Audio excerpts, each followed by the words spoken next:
summer is coming, and we wanted to give you all some tips on shark safety. So shark season is officially here, and there have been a number of them spotted recently close to shore in California. So we asked our good friend Chris Lowe at the Shark Shack at California State University, Long Beach, the best ways to, stay safe.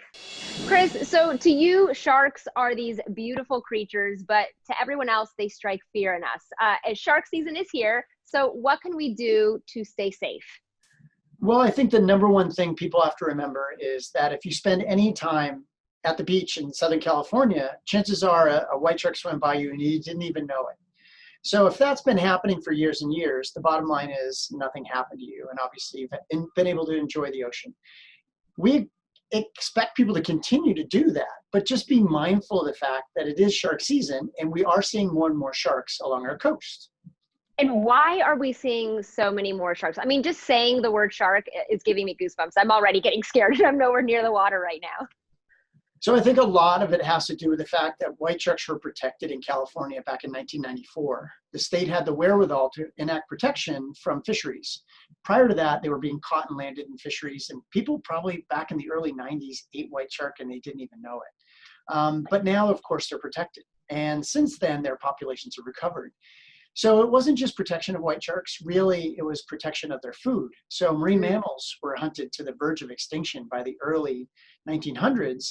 And since protection in 1970, most of our seal and seal populations have come back in tremendous ways. So the adult food source for white sharks is recovered as well. So we think that's why white sharks are coming back. Okay, so if I were to see one, I mean, I obviously aside from the size, I wouldn't know if it was a baby one or an adult shark. Is there a difference in aggression? Do you see the juvenile ones, are they more aggressive than the adult sharks, or is it the same? The young ones are born completely on their own. They get no training or instruction from mom. So they are afraid of everything. And the joke is they don't know they're a white shark until they're over 10 feet long. Really? All right, so that's good. I'd rather be encountering a baby shark than an adult one. But let's say you do get close to an adult shark. What do you do? My first instinct would be to just swim as fast to shore as I can. Well, the one thing that we always tell people, look, if you see a shark, that's number one, going to probably be a really cool day for you. Great stories. And it's a sign of population recovery. It's a sign that we've done something right. But we always tell people, look, sharks are predators. They sneak up on their prey. And if you let the shark know that you see it, you watch it and you track it with your eyes, you track it with your surfboard, the shark kind of knows the gig is up, right? So it knows it's being watched and it may come by and check you out. But eventually you'll go, okay, I don't know what that is, but I'm just going to take off. All right. And you work extensively with sharks, obviously, at the Shark Lab. And we have some video of your team working with them. So talk us through a little bit of what you do there. Well, the Shark Lab's been around since 1966. It's one of the oldest shark research labs in the country.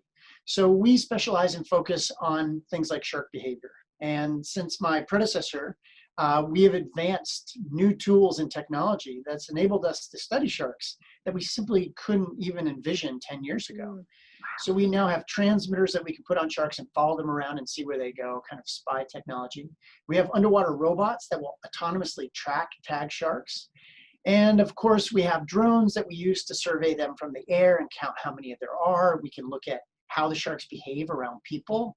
And we can even take a water sample and measure shark DNA in the water. So we can tell whether a shark's been present just by the sloughed off DNA that it leaves in the water.